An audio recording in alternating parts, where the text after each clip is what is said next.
I give way to the honourable gentleman. There is no doubt that the Prime Minister has in many ways achieved substantial success in the economy.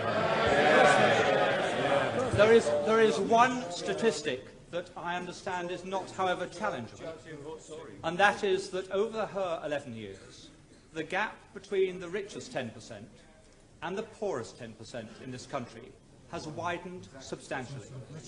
How can she say at the end of her chapter of British politics that she can justify many people in a constituency such as mine being relatively much poorer off, much less well housed, and much less well provided than it was in 1979?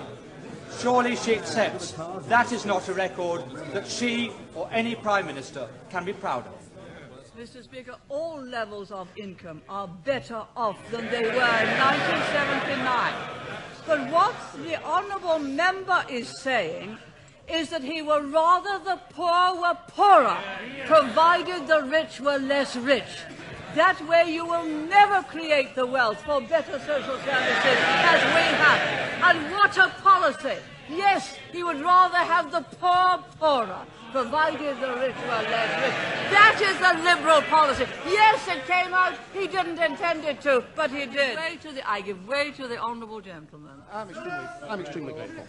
The Prime Minister is aware that I detest every single one of her domestic policies and have never hid that.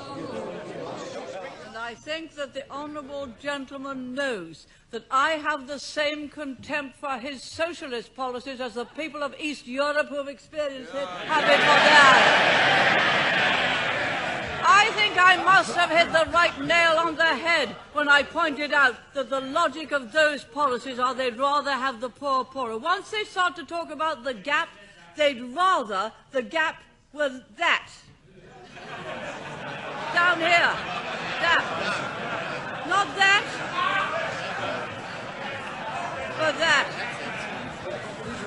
So long as the gap is smaller,